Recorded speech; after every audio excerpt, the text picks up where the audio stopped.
넘어가겠습니다.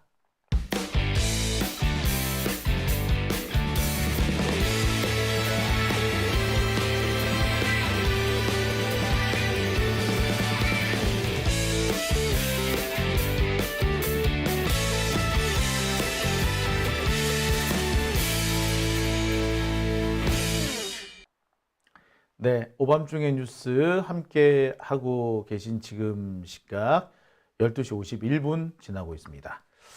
자, 세 번째 주제로 넘어가 보겠습니다. 세 번째 주제. 자, 제가 준비한 세 번째 주제는요, 경제 얘기입니다. 총선이 끝나고 나면, 총선이 지나고 나면 그동안 억눌려져 왔던 경제 위기가 폭발할 것이다. 그 시작점은 아마도 건설업계가 될 것이다.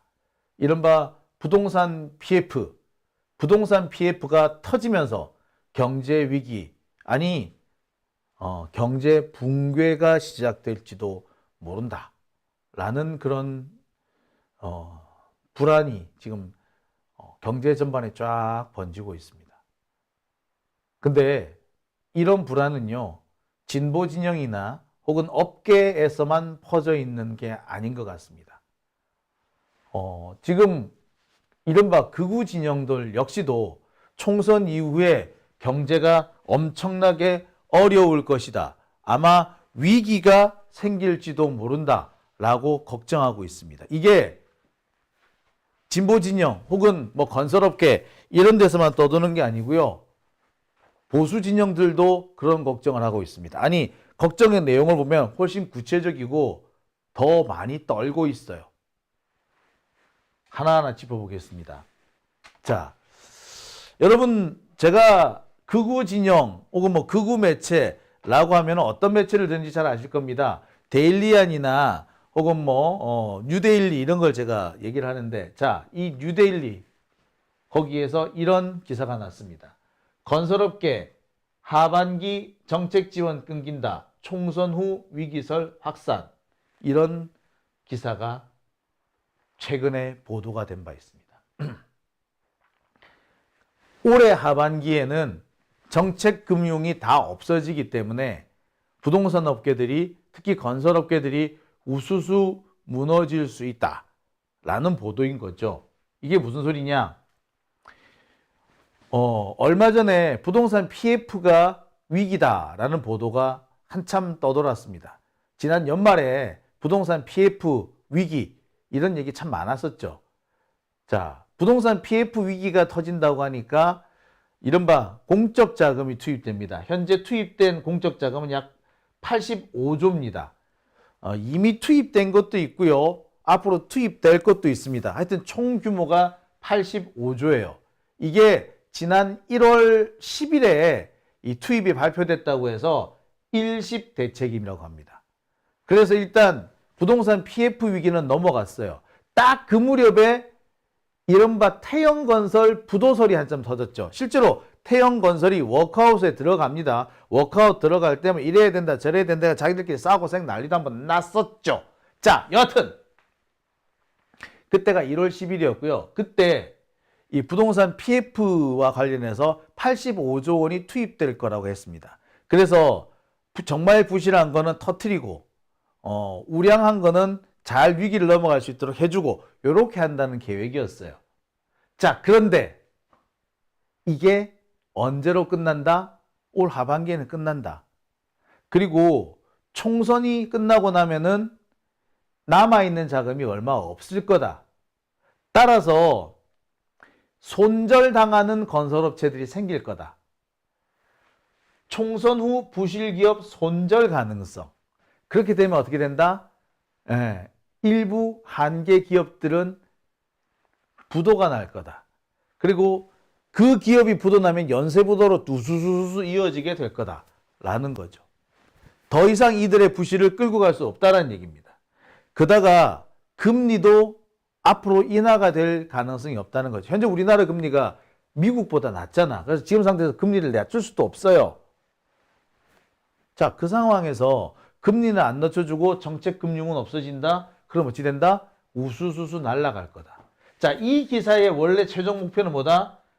중장기적 지원 방안이 필요하다. 추가 지원 내놔라 이 얘기였던 거지. 여튼 이 기사를 요약하면 그렇습니다. 총선 전까지는 이렇게 저렇게 자금이 투입되니까 공적 자금이 들어오니까 어째어째 다 버티겠지만 계속 투입할 여력은 없어. 총선이 끝나고 나면은 손절당하는 놈들이 생길 거고 그 손절당하는 놈들은 부도가 날 거야. 그렇게 되면은 연쇄적으로 부도가 우수수수수수 터질 수도 있고 경우에 따라서는 그게 경제 전반을 흔들어 버릴 거다 라고 얘기를 하는 겁니다. 이게 어디서 나왔다? 뉴데일리라는 아주 극우 매체에서 떠들고 있는 얘기입니다. 제가 떠드는 얘기가 아니고요. 경제지에서 떠드는 얘기도 아니고요. 업계에서 떠드는 얘기도 아니고요.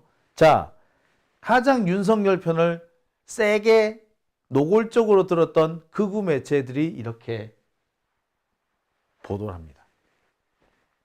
그만큼 위기가 심각하다는 거죠.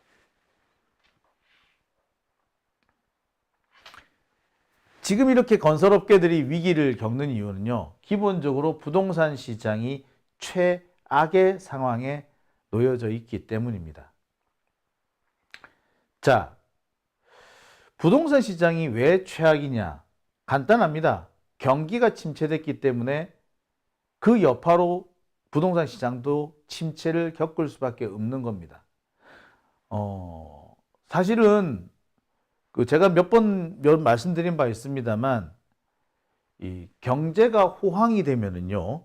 호황이 되면은 그 사람들은 물건을 사게 됩니다. 자, 호황이 되면 이제 경기가 잘 풀리면 사람들이 소비를 많이 하잖아요. 자, 경기가 좋아지게 되면 소비가 늘어납니다. 자, 소비가 늘어나게 되면은 전체적으로 보면 사회 전체에 돈이 많이 돌아요. 그렇게 되면은 부를 축적하는 사람이 늘어납니다. 자, 근데 부를 축적한 사람, 돈을 많이 번 사람들, 이런 사람들은 그 돈을 어디다 둘까요? 여러분이 돈을 갑자기 한 10억 벌었다 쳐. 야, 내가 장사가 잘 돼가지고 한 10억 벌었어. 어디 쓸 거예요? 어디다 둘 거예요?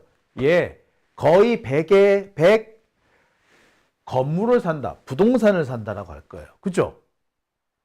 그게 다 돈이 된다라고 느끼기 때문에 아무리 경기가 나빠져도 부동산이 와장창 무너지는 경우는 매우 드물기 때문에 자, 내가 돈 10억을 벌어놨어. 이거 어디다 두지? 은행에 맡길까? 아니, 가장 좋은 건 부동산이라고 보는 거예요. 환금성, 돈으로도 빨리 바꿀 수 있고 또 꾸준히 가치가 상승하기 때문에 가치를 보존할 수도 있죠. 은행이나 이런 데 맡겨봤자 이게 자산이 늘지는 않지 않습니까? 하지만 부동산은 괜찮은 부동산, 뭐 적당한 부동산을 사두면 꼭 좋은 부동산이 아니라도 적당한 놈만 사둬도 가치가 꾸준히 상승합니다. 그러니 우리나라뿐만 아니라 전 세계가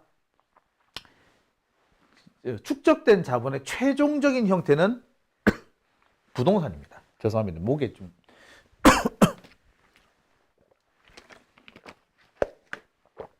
그러니까 경제가 잘 돌아가면은 부동산 가격도 오를 수밖에 없는 거지.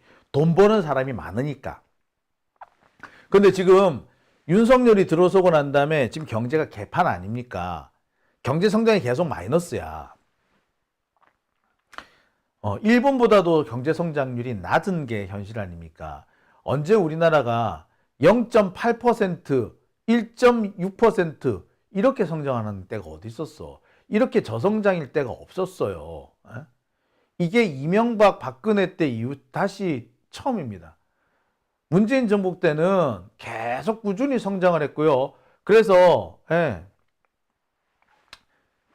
4만 달러 달성, 국민소득 4만 달러 달성은 눈앞에 두고 있었습니다. 그래서 우리가 이탈리아를 제쳤다. 그런 얘기도 있었잖아요. 국민소득, 1인당 국민소득, 전체 GDP 규모로는 일본에 비해서 많이 처지지만 1인당 GDP, 1인당 소득에 있어서는 우리가 일본을 앞선다. 뭐 이런 얘기도 있었어요. 근데 다 말짱 두루묵 돼버렸어. 다 뒤집어져 버렸어. 언제? 윤석열이. 자, 그렇게 해놓고 뭘 잘했다고 한동훈은 척 하면은 뭐 어쩌고저쩌고. 아유, 진짜. 아니, 한동훈 입을 틀어막는 것 중에 하나가 그래서 경제 어떻게 할 건데 이렇게 좀 될 것 같아요. 예? 나라 경제를 이따구로 망쳐놓고서는 니들이 할 말이 있어? 검사 니들이 할 말이 있어? 이 더러운 검사 새끼들아. 이렇게도 해도 될 것 같아. 솔직히 말하자면. 자, 게다가 지금 부동산 경기가 왜 최악이 됐느냐? 엎친 데 덮친 격으로 수요가 없어요. 지금 집을 지어놔도 팔리지 않아. 그래서 이른바 재고 물량이 엄청 쌓이죠. 그게 뭐다? 미분양이 쌓여 있는 겁니다. 자, 그런데 총선이 끝나고 나면 앞으로 추가 물량이 또 나옵니다.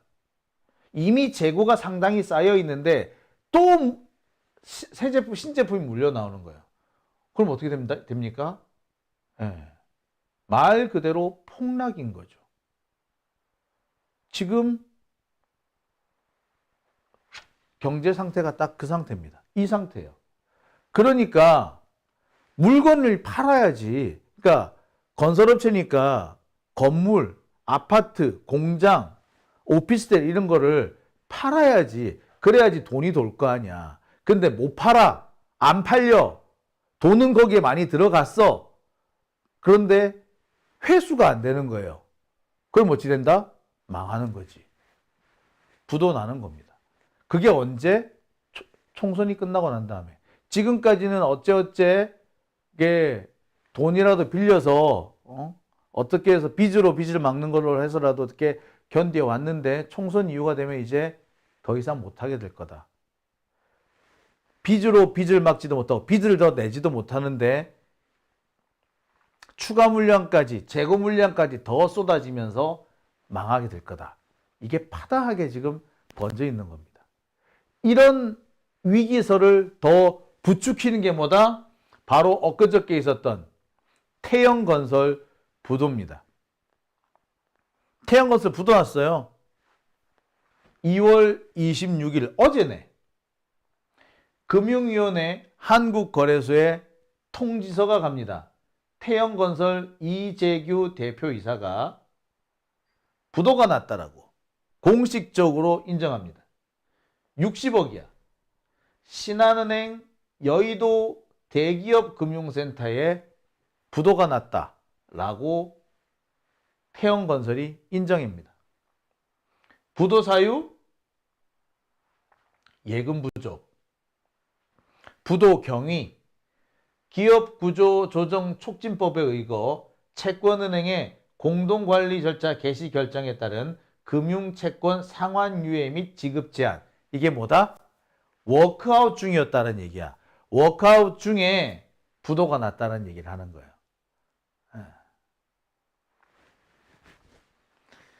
자, 워크아웃이 되면은 은행들이 보통 부도를 내지는 않습니다. 사실 은행들이 간접적으로나마 이 부실기업을 관리하는 상태에 들어가기 때문에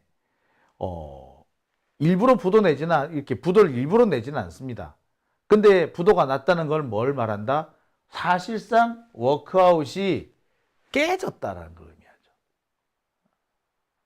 그런데 워크아웃이 깨졌다. 아니 태영건설이 워크아웃 중인데 부도가 났어. 그럼 뭐야? 아니 워크아웃 중에 부도가 안 난단 말이 날 수가 없지. 은행에서 같이 자금 관리를 같이 해주고 있는데 어떻게 부도가 납니까? 그게 뭐다? 예, 워크아웃이 중단된다라는 걸 의미해요. 근데 아무도 태영건설이 워크아웃 중단된다라고는 안 써. 자, 물론 부도가 난 게 100% 워크아웃 중단으로 이어지는 건 아닙니다. 하지만 부도가 워크아웃 중단으로 이어질 가능성은 엄청 높은 거죠. 그렇지 않습니까? 그죠? 은행이 자금 관리를 같이 해주고 있는데 그게 왜 부도가 나겠어? 그 회사 엄히. 갑자기 야 관리 못하겠다. 야 네 맘대로 해. 씨. 손을 놔버렸다는 얘기잖아요. 워크아웃이 중단됐다는 얘기입니다. 다시 워크아웃이 재개될 수도 있겠지만 이거 상황은 뭐다? 워크아웃이 일단 깨진 상태예요. 근데 아무도 보도를 안 해. 뭐지?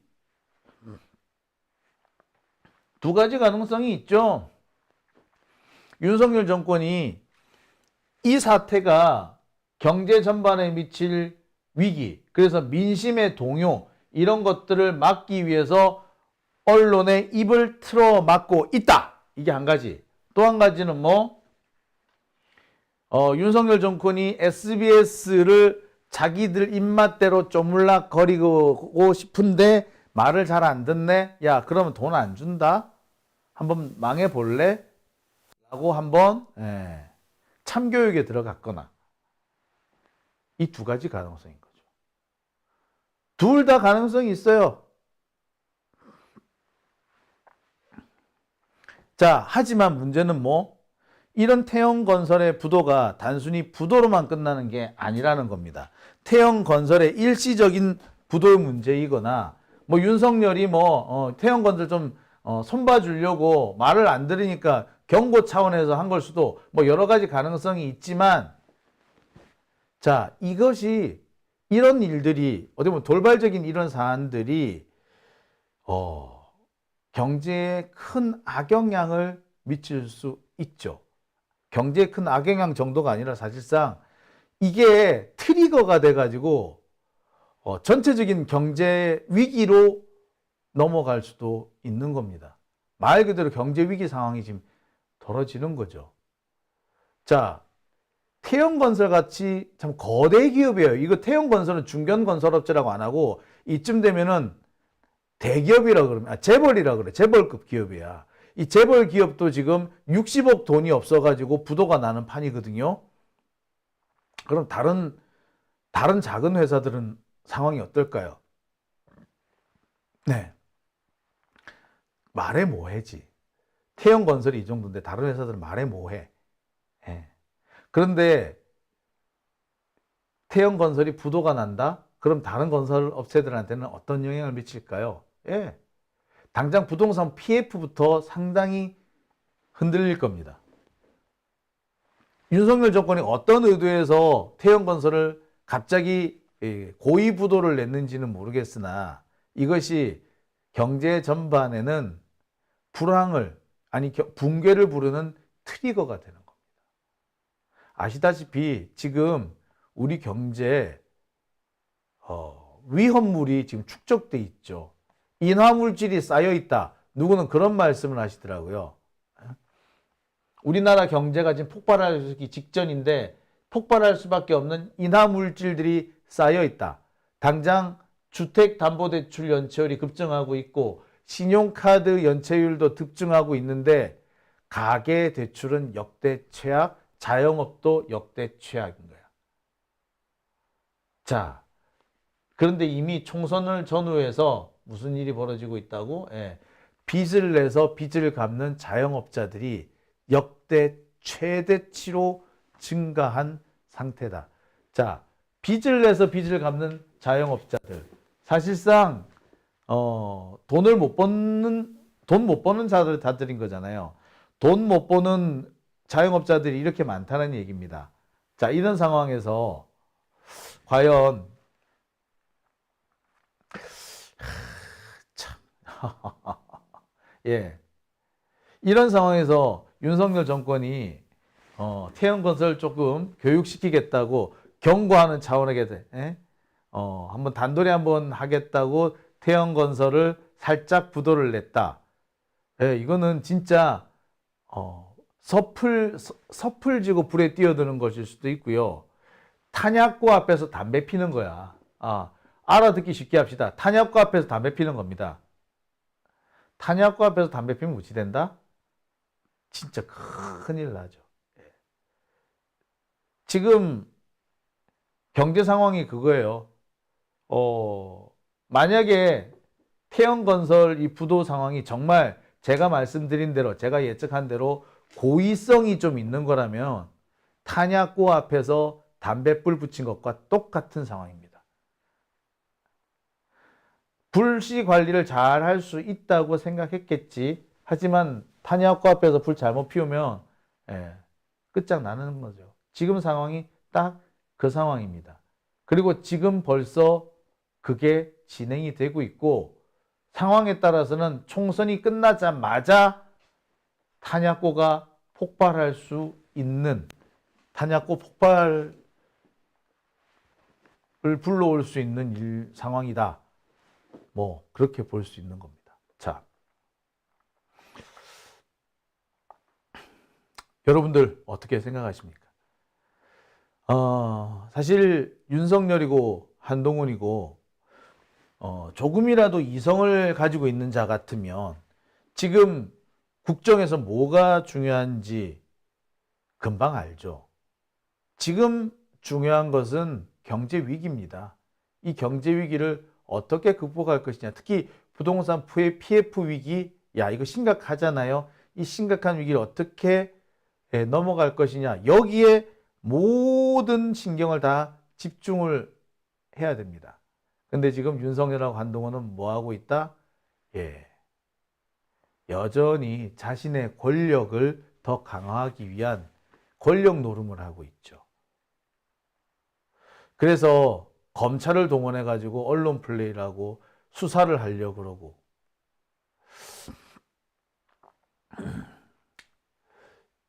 참 나라 꼴이 순식간에 후진국화되는 것 같습니다.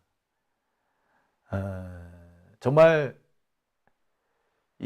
있어서는 안 되는 사람들이 대한민국에 나타남으로 인해서 생기는 최악의 사태가 아닌가 싶은데 여기서 꼭 짚고 넘어가야 될 일은 윤석열, 한동훈 같은 자들이 과연 그들 뿐이겠냐는 거죠.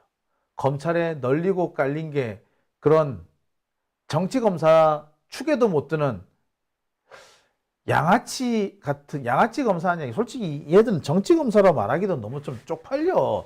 너무 실력 없잖아. 정치검사쯤 되면, 아니, 정치검사가 되면 나름 실력이 좀 있어야 되잖아. 근데 얘들은 없어. 그냥 양아치야, 그냥 얘들은. 이런 양아치들한테 권력을 맡겼다는 게 참 한탄밖에 안 나옵니다. 예? 참, 그렇죠?